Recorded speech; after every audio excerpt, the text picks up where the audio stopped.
welcome to the beautiful, up-and-coming east side of St. Paul.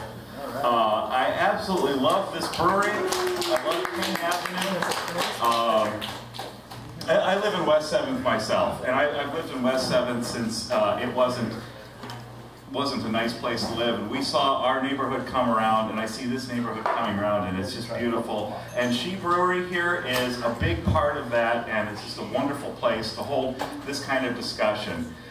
Because what we're going to be talking about is what I call people's economics. It's about the economy of people. And I'm going to explain a little bit about what that means. And we have 3 nights here in December. I know 3 nights is a long slog, but I wanted to really get into the meat of some of these discussions. And I'm going to throw some things at you here that are a little bit odd, but I wanted everybody to sort of take a longer view of things. Economists always take a very long view of the world. Capitalism, free markets and all that work really great in the long term. Maybe not so well in the short term sometimes, but this is what we want to talk about. And so that's what tonight's discussion is, the long view. Next week I'm going to talk about work in the new economy. And that's a whole nother discussion, and then talk about high finance and how the world kind of gets all of its money together. But the bottom line is, it's about people. And that's what the key to the whole thing is. Okay? So when we talk about people in economics, a lot of the time it's simply about how they work, or maybe how they shop. Let's leave that aside for a moment. We look at people in terms of the economy as something like a part of the machine. And that's absolute nonsense. Because an economy, as we know it, is nothing less than how people express their values and spend their hard-earned money through something we might call an economic value. Values and value. We use them as 2 completely separate words, even though they're the same word in the wonderful English language. But they're not. They're very much the same thing. An economy is made up of people and what they do. And economists like to think that everything is rational and that we're all thinking in the long term and we're trying to maximize our value and things like that. And it's absolute nonsense because it doesn't work that way. And if you want to think about how some of the new thinking that's come into it, I'll give you a hint. There's one person that's really stood out as speaking about a world that is about people's values and all that, and that's Pope Francis. I carry a picture of him in my wallet at all times. It's this picture right here. And just give me a second. He says, the first word I wish to say to you is joy. Okay? Because basically, it's about life. Economy, everything, all this stuff about what we enjoy, coming together and having some wonderful beers together. Think about things. That's what life is really all about, and that's what an economy is really all about. It's about people and what they do. And Pope Francis is the first person to talk about that. It's not about the money. We like to call ourselves a capitalist nation, okay? But would we have functioned really, really well as a people? It's not about the money. It's not about money making its own rules in a capitalist world. It's about something very different. It's about a market, a place where people come together to exchange products, services, and ideas. I mean, we can't forget that ancient Greece was the people like Plato and so on were teaching in the middle of the marketplace. The marketplace is where ideas come together as much as money and products and people's livelihoods. When we are functioning properly, that free market is the ideal that we look towards. Now, I don't believe for a second that a free market is the natural state of the world. I think it is very much an ideal that we have to work towards. And we've done that as a nation. We're not really a capitalist nation. In the early 1800s, we had free and open schooling for everybody. Why? So that they would have access to the market. We ended slavery so that we wouldn't have people who are shackled and couldn't have access to the same market. We passed the Sherman Antitrust Act in the 1890s to eliminate excessive stifling of competition by the market itself. We had the New Deal. These events all occurred at specific points in American history when we went back to our roots and understood that the market is what our real ideal is, and that's what counts. But we know right now that we have a bad situation going on. And I want to start by talking about where we are now and trying to get everybody to think in a longer term. This is about the long view of the world. Because I believe that we're in a depression right now. And I'm not alone. Paul Krugman has called this a depression. But I think that there is substantial evidence that this depression that we're in started sometime around the year 2000. And I'll explain that. But it is very much a depression, a specific, strange kind of depression. And that places us at a very important point in American history. Now, a lot of people will say, you know, the most common term in the press is that we're in a great recession. They avoid that dreaded D word. What is the difference between the two? I mean, I'll give you this statement from the San Francisco Federal Reserve in a wonderful academic paper on the topic. It came out, interestingly, in 2006. A recession is 2 quarters of decline, basically a short-term downturn in the economy, a pause. Whereas a depression is essentially a very big recession. A great recession? No, we don't go there. A long recession, lasting 2 or more years with a decline of 10% or more. These are academic definitions, but let's just go with that. Let's just take the Federal Reserve at its word and say, this is the difference between a recession and a depression, okay? So, move forward from that, just a little bit, okay? The term depression was first used by President Monroe, interestingly enough, in 1819 to describe a downturn in the economy that he saw. He said, a depressed feeling has come across the United States. Okay? It is a psychological thing. We are depressed. It's like having depression, those days when you just can't get out of bed because the weather is gray and your job's miserable, all those kinds of things. Yes, that's what President Monroe was talking about.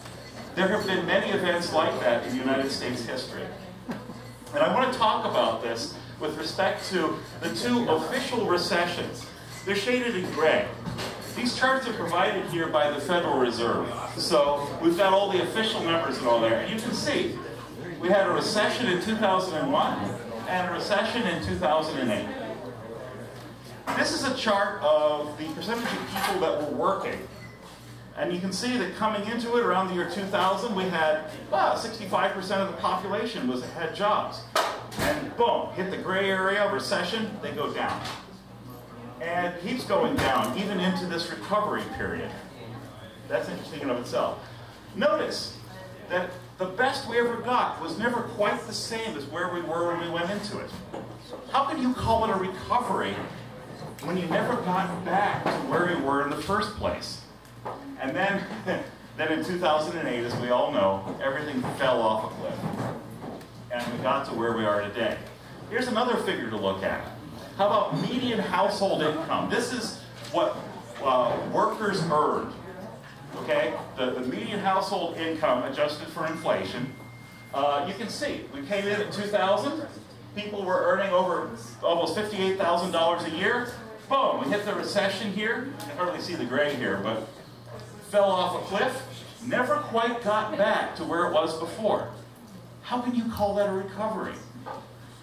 And then, boom, fell off a cliff again in 2008. Here's another way to describe it. This is a little more complicated, so I got to explain, because I had to massage the numbers a little bit to show it. But we've got this green line, which is the official gross domestic product. Wow, it's above 0. We had some growth in between those 2 recessions. Yes. But as we all know, we ran a tremendous budget deficit during that time. And if you take out the effects of that budget deficit, and if you take out, with the red line, the effect of people cashing in on their homes, the home equity withdrawal, That hit a peak of $1.6 trillion in year 2006. You take out all that extra money going into the economy, we didn't grow at all during that whole period. It was all fueled by deficit spending on things like the Iraq War and all that other kind of stuff. All right? And then you get to 2008, when we ran a tremendous deficit. Look at that. It's below 10%. So how much was the real world, how much were the goods and services that people exchanged at the marketplace? What was happening to that? It fell off a cliff. The recession lasted more than 2 years and ended with a decline of more than 10%. We hit both definitions of a depression by that estimate. Some of that's a little academic, I realize, but this is a New York Times article from 2003 when people were talking about the jobless recovery. We were supposedly in recovery, but we weren't producing jobs. That was the watchword of the time, a jobless recovery. How can you call it a recovery when real people, working people, can't find jobs? That was the key. And it's worth remembering that, because in that period between the two recessions, I believe very strongly that the people who ran this country knew what was going on. They didn't use the D word. No, we're not going to use the D word. But they understood what was happening. What they did was to make money cheap. Okay, we lowered interest rates. We gave tax cuts to the middle class, if you remember that. We went to war in Iraq. We spent money like crazy, had a tremendous deficit. And we blew up a bunch of big bubbles. Now, a lot of people like to talk about the housing bubble. We remember that from the 2006 or so. But actually, there was also a stock market bubble. There was a commodities bubble. Things like copper and oil and things like that started costing a lot more money. What it really was a credit bubble. There was a lot more money available to everybody around, all around the world. Okay? And that's what fueled these other bubbles that we saw in housing. Why? Very simple problem there. I call it a managed depression. The people in charge of things were doing their best to make money available, run the budget deficits, do everything they could. And they almost avoided a real depression. But they were limited by a lack of imagination, a lack of real, clear understanding without any denial as to what the situation was, and their own ideology.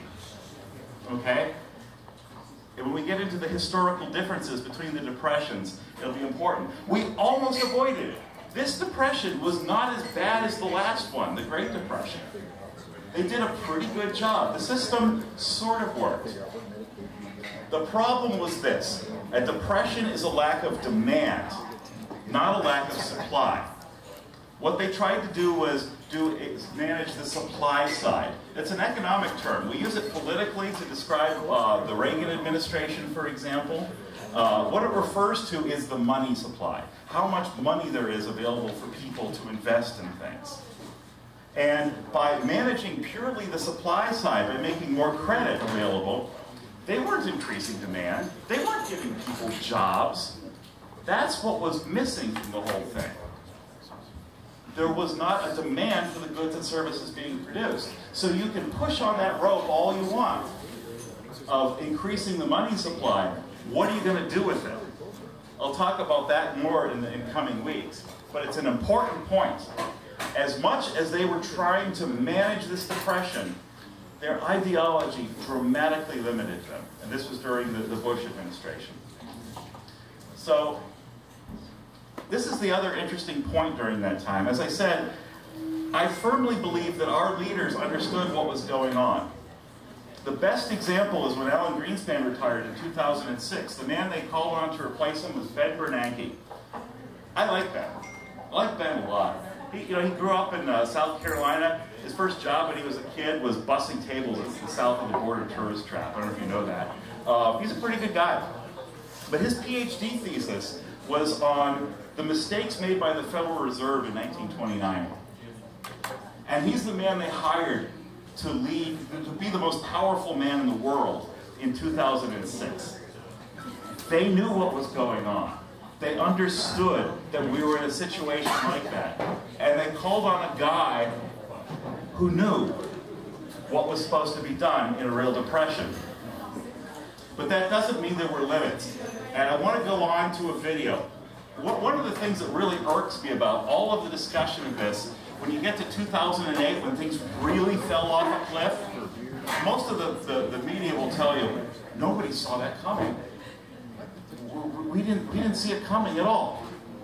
Well, I'm going to play you a little clip from August 3rd, 2007. A famous stock shill, a touter named Jim Cramer, and his appearance on CNBC. And I'll just let this video run for a moment. Remember, this is a year before the fall of Lehman. Everything sort of starts out down a little bit, but nothing to worry about. Boring summer fight. Almost, you know, a day we haven't had in a long time. Just not exciting. Then all of a sudden S&P says, ooh, we're worried about bear. Bear goes down, market goes down. And then all of a sudden things kind of calm down. Bear comes out and says, hey, we're okay, guys, we're okay, everything's fine. Bear goes back up to neutral, market's only down 20. Then Bear comes out and says, oh, worst bond market in 22 years. And that's where we are right now. The market's down 100 points. Remember How do you trade this? Remember the Bear Stearns. You got to adopt a Henry Ford attitude here, which is never explain, never complain. And they didn't do that. You keep your mouth shut during this period. You don't say a thing, because you're going to say something that people don't like. And we say, hey, come on, guys, keep your mouth shut. Come out here and talk about your exposure. No, you speak softly and you wait to that level where you think the shorts have overdone the stock, and then you do what Dick Fold did in 1998. You pick up the phone to guys like me and you say, 32 bid, 1 million, and then you get whacked and you come back and say 31 bid for 2 million. They're not doing that. That inspires more fear. I don't want to create fear. I like Bear Stearns very much, but I think that at this stage, this is not a good call. They shouldn't have done it, and they should have just said, you know what, we're doing well, and don't say another thing. Just don't say it, because it does not inspire confidence to have 10 headlines coming over about what to do. I don't like it. All right, I hear you. Now, I still, though, you know, when we said, hey, look, the Dow can rally. We've seen the Dow rally. No, I know. I'm not even, but I mean, it's just interesting, this bigger... Well, this is about Bernanke. This is about Bernanke. He has to be on that call. Forget the investors. The investors are going to do, if Bernanke listens, Bernanke needs to open the discount window. That's how bad things are out there. Bernanke needs to focus on this. Alan Greenspan told everyone to take a teaser rate and then raise the rate 17 times, and Bernanke is being an academic. It is no time to be an academic. It is time to get on the Bear Stearns call. Listen, open the darn Fed window. He has no idea how bad it is out there. He has no idea. He has no idea. Kramer. I have talked to the heads of almost every single one of these firms in the last 72 hours, and he has no idea what it's like out there. None! And Bill Poole has no idea what it's like out there. My people have been in this game for 25 years, and they are losing their jobs, and these firms are going to go out of business, and he's nuts! They're nuts! They know nothing! Kramer. I have not seen it like this since I went 5 bid for 500,000 shares of Citigroup when I got hit in 1990. This is a different kind of market, and the Fed is asleep. Okay, but here's the thing. Bill Poole is ashamed. He's shameful. Hold on. I know he ought to go and read the accredited home document. At least I read the darn thing. Hold on. I know you're passionate, and I hear you, but at the same time, a lot of people are saying this is, yes, there's certain types of mortgages that aren't available. There are all sorts of issues. You can't get a darn loan if you're rich like me. But Kramer, if he did what you said, which seems to me from the way you just explained yourself. Cut the rate. Open the discount window. Okay, cut the rate. If he comes out next week and cuts rates, relieve the pressure. You're going to have, that's going to cause Armageddon. No, we have Armageddon. I wouldn't try to cause this. We have Armageddon. In the fixed income markets, we have Armageddon. No, but that's not what they say. We have Armageddon. They say, even when I've talked to a couple bank CEOs, they don't say it's Armageddon. Well, they say it's repricing. They're very firm about that even now. Oh, great. Okay, well, let them be calm and then have them call me on the way home like they do every night and tell me, Kramer, what are you going to do about it? Are you going to help us? Are you going to help us? Are you going to stand on the sideline like everybody else and say that it's fine? Will somebody come on TV and tell the truth about how bad it is? But a lot of people say, these same people say, it's not Ben Bernanke and the rate that matters. The bond market now is completely separate from the rate. It's entirely the rate. The bond market is trading separately from the rate. Look, we'll spend billions in Iraq to build homes. we are going to have thousands of people, we have thousands of people losing their homes right now. 14 million people took a mortgage in the last 3 years. 7 million of them took teaser rates or took piggyback rates. They will lose their homes. This is crazy. Yes. I am sorry to be upset about it, but you have to understand what they're saying to me off the record before I come in here every night and every day, and what I hear from these blowhard managers who act like, call someone for heaven's sake. Go call someone. I worked at fixed income at Goldman Sachs. This is not the time to be complacent. All right. I mean, darn, sometimes I wish I didn't know anybody so I could just sit here and say, you know what? Just go buy some Washington Mutual and take that yield. Unfortunately, I know too many people, and I'm too darn old. You are 62.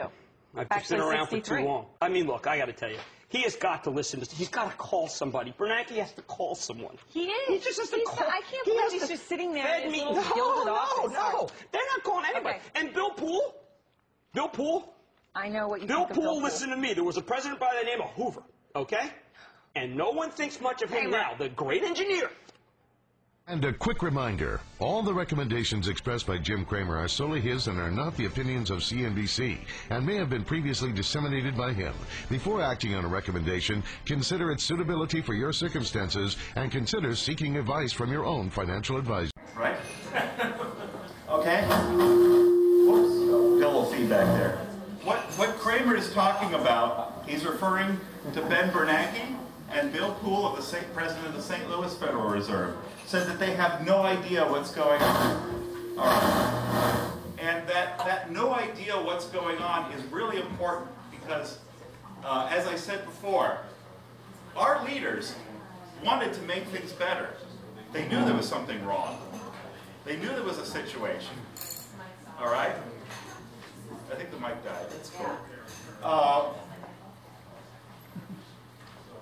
But in 2007, we already saw a problem. If you go back and look at the stock market, you can see that it didn't collapse in 2008. It collapsed in 2007. Okay? The problems were already there. And that's the key to the whole problem right here. And Jim Cramer saw it coming. People are losing their jobs. These firms are going to go out of business. All right?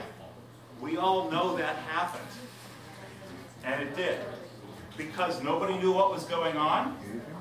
Yeah, well, this quote stands alone.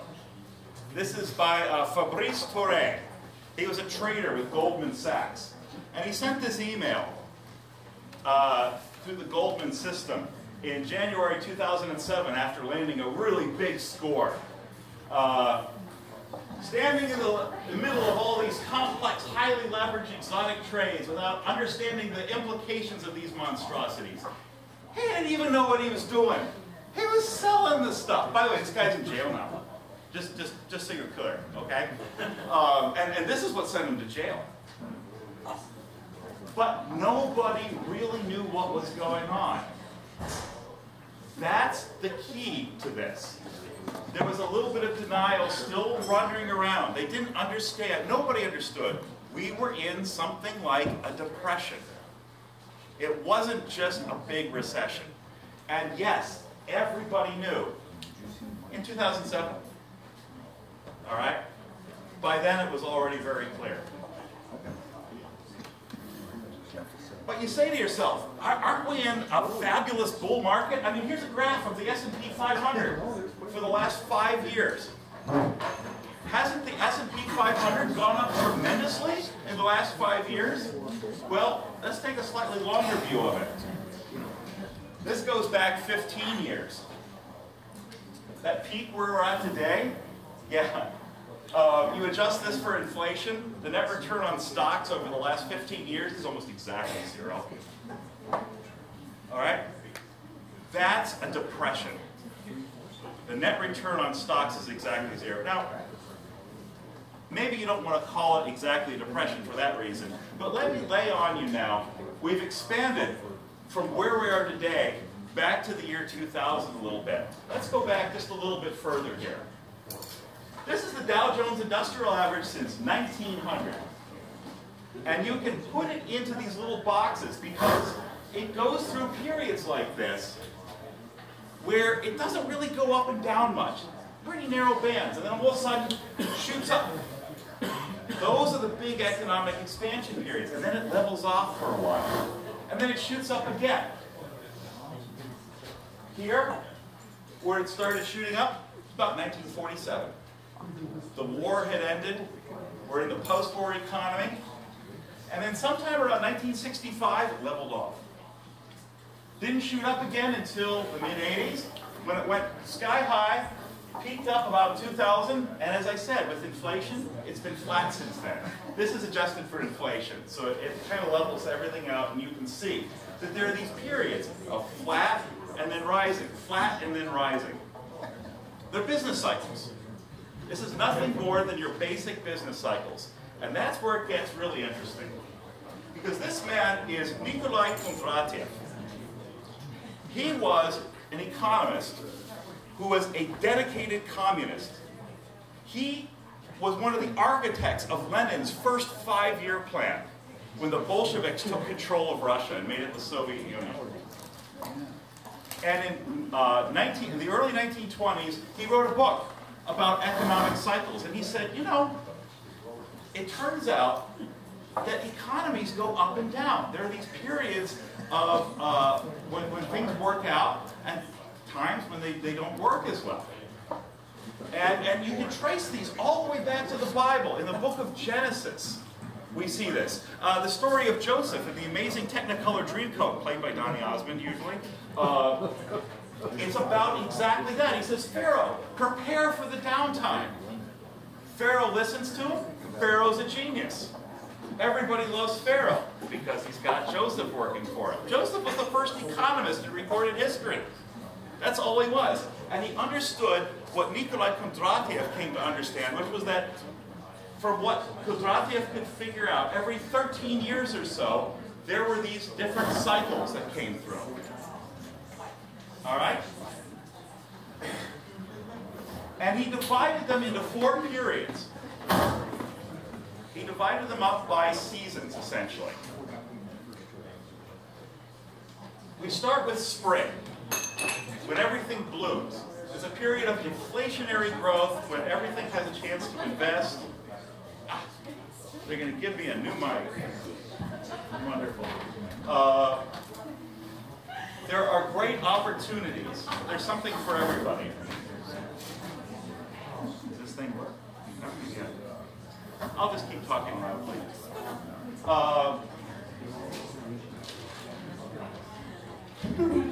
Okay, so in the spring, there are great economic opportunities for everybody. There's new technologies, new things, new ways of doing things. And the money keeps flowing. The money goes to the right people who are going to make things happen. And everything is beautiful. That's one of those upturns. And then it kind of levels off into the summer. A period of stagflation, it's called. Stagnation with inflation. Everybody made a ton of money. But putting it back into where it came from originally, not a good investment necessarily. So what do you do with all that money? It's just money. It's just sitting around doing nothing. And then you move into the autumn, where people start figuring out what to do with all that money and really capitalizing on what they had before. And it settles down, and we have kind of a harvest period. A joyous, wonderful time when we really get the fruits of the economy as we know it. But we always overdo it. It's human nature. And then it becomes winter, a depression, when everything kind of collapses. And we've gone way, way too far with whatever it was we were doing, and the excesses come back to hurt us, and we have this depression. Kondratiev figured out that these cycles came roughly every 13 years, was what he was looking at. So a total of all 4 of them is about 52 years. And that's an important number, because I think it gets to the heart of what Kondratiev was looking at, even though he didn't quite realize it at the time. Because we can look at this in terms of what we call generations today. 1947, 48, 1965, 17, 18 years is when the baby boom was born. People were doing great, and they had a lot of kids. Lots and lots of kids. because that's what people do when they have a lot of money. And everything was going along wonderfully. Sometime around 1965, everything leveled off. And you get the baby boom, my generation. The generation that doesn't care about a thing, it seems like. Well, I'm doing my best here, really. Sometime around 1983, we hit the next cycle. The millennials were born. And now we're in a winter. I'm showing you this concept of generations because what we call generations in America today are periods of about 17 years. They don't make any sense with respect to birth order. A mother's average age at birth is up to 27 years now, not 17. All right? It's not about when who your parents were. Your definition of a generation is about the attitudes you learn as a child, about your parents telling you, no, we can't afford that right now. Well, daddy's out of work right now, or we're going to get divorced, or the other things that come with different economic cycles and what people are doing. The attitudes you learn as a child stay with you your whole life. And if you have parents born in the last depression, like I do, you know, you've heard that, oh no, we can use that aluminum foil again, right? They're still living in the depression, as it were, and we all are living in the cycles that we were born. And remember I said that Kondratiev thought that they were 13-year cycles for a total of 52? These are 17, 18-year cycles. They add up to about 68, which is about the age when people retire. You see, I'm telling you we had a depression start in the year 2000, about the time that people born in 1935 were retiring. In other words, when people who remembered the last depression retired, we had a new one. What are these cycles all about? I believe that these cycles, one lifetime, are about when people forget what Grandma and Grandpa were trying to tell you the whole time. And nothing less than that. Because an economy, once again, is nothing more nor less than people and their attitudes. And what they do. What they value. And where they invest. They invest in themselves and their education and their careers. Everything's going along nicely, and then that kind of flattens out, whatever. You wind up where I'm at. I write for a living. Okay.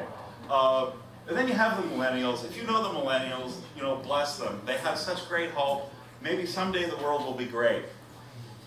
But my kids, I'm so proud of my kids. I got to brag on them a little bit. They're born in this generation here.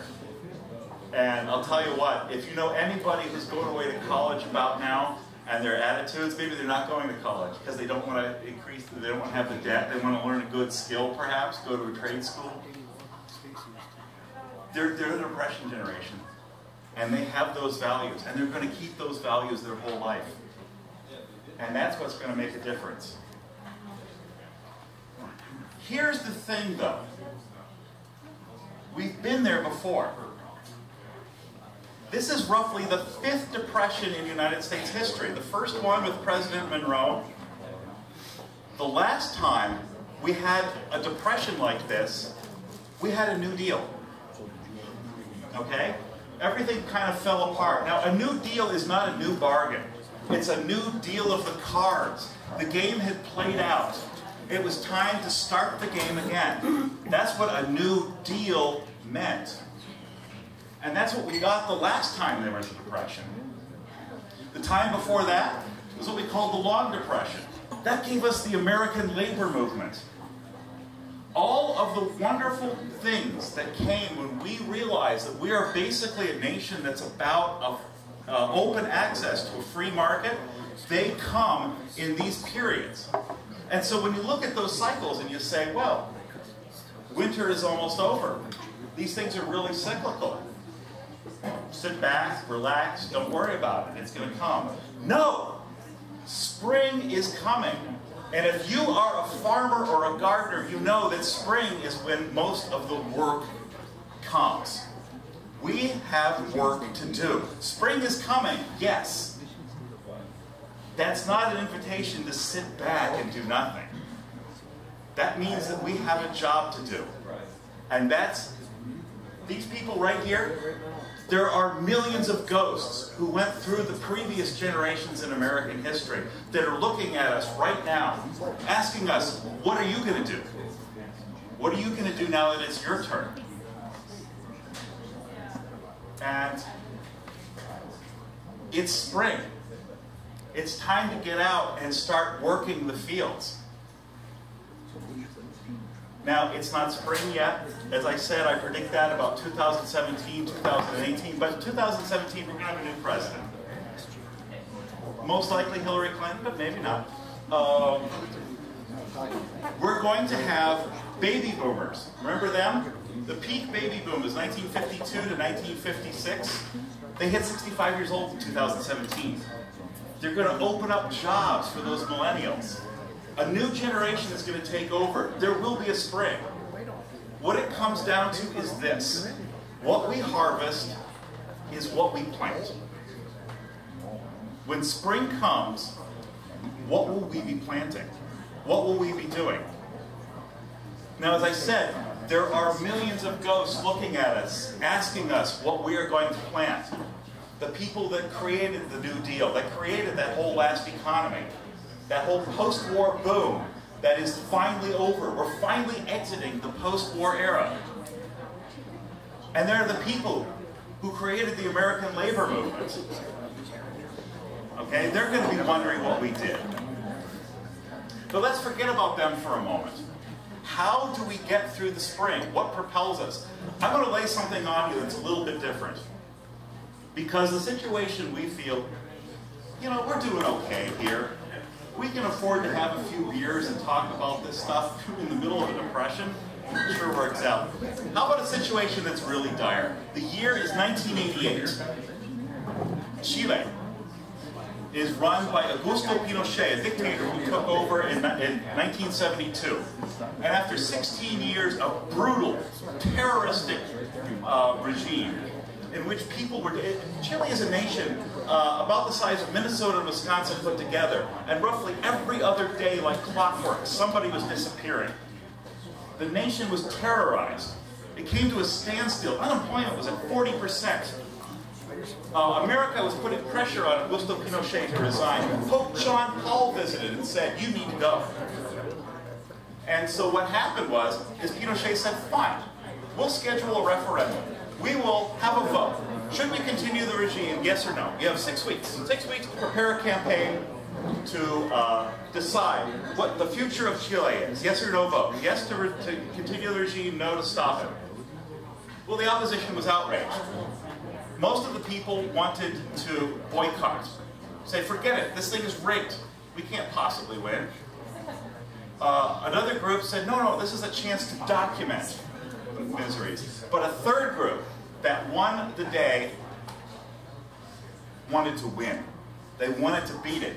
And I'm going to play for you a clip with my translation, I hope my Spanish is good, of the commercial that ran during those 6 weeks, encouraging people to cheerfully, happily say, no, no, no. It's entitled Chile, La Alegría ya viene. Happiness is coming. It's a positive, upbeat message. But read the words at the bottom with all the smiling, happy people and the upbeat music. There's no BS in here. And this is where it gets important.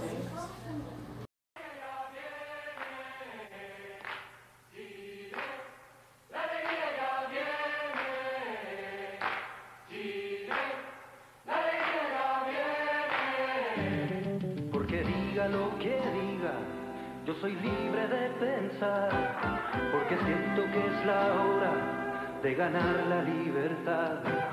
Hasta cuando ya de abusos es el tiempo de cambiar, porque basta de miseria, voy a decir que no. Porque nace el arco iris después de la tempestad, porque quiero que florezcan mil maneras de pensar, porque sin la dictadura la alegría va a llegar, porque pienso en el futuro, voy a decir que no. Vamos a decir que no, oh, con la fuerza de mi voz. Vamos a decir que no.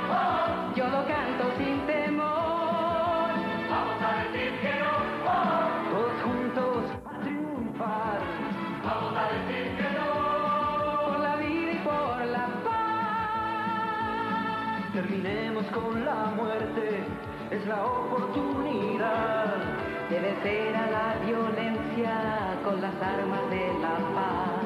Porque creo que mi patria necesita dignidad. Por un Chile para todos, vamos a decir que no.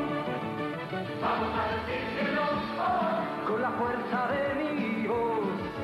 Vamos a decir que no, oh, yo lo canto sin temor. Vamos a decir que no, oh, todos juntos a triunfar. Vamos a decir que no, por la vida y por la paz. Vamos a decir que no. This was the song that felled a brutal dictatorship. And what it did, it says, we're going to go forward to the future together. Just say no. No, no, no. No more of this. Go forward. La alegría ya viene. Happiness is coming. But there's no BS in there. Get over death. We will overcome the violence with weapons of peace. Okay? Maybe you think that people are stealing from you right now, and that theft really pisses you off no end. They're getting murdered. State-run terror. And they reached down inside themselves and found this. So even if you can't relate to the ghosts that gave us the New Deal or the labor movement, maybe we can move on to something else instead. Because spring is coming. There will be a spring of some kind. It's a question of who benefits from it. What we plant is what we harvest. It will turn around. When the baby boomers retire and the millennials take their jobs, something will change. There will be a new generation. And exactly what kind of changes we're going, I will talk about in future weeks. But for now, we need to acknowledge that spring is going to be with us. And that's what I want to talk about next week. Will it be for everybody? What do we have for working people in all this? And what kind of spring will we have? Because those business cycles, they're not exactly written in stone, but they sure are happening. And you have to ask yourself, why? Who benefits? And what's going to happen there? And that's my take on the long view, that we're in a managed depression. It's not a unique moment in American history, but it's an unusual moment. And the question becomes, what are we going to do about it? Okay? So, that's the end of my formal presentation.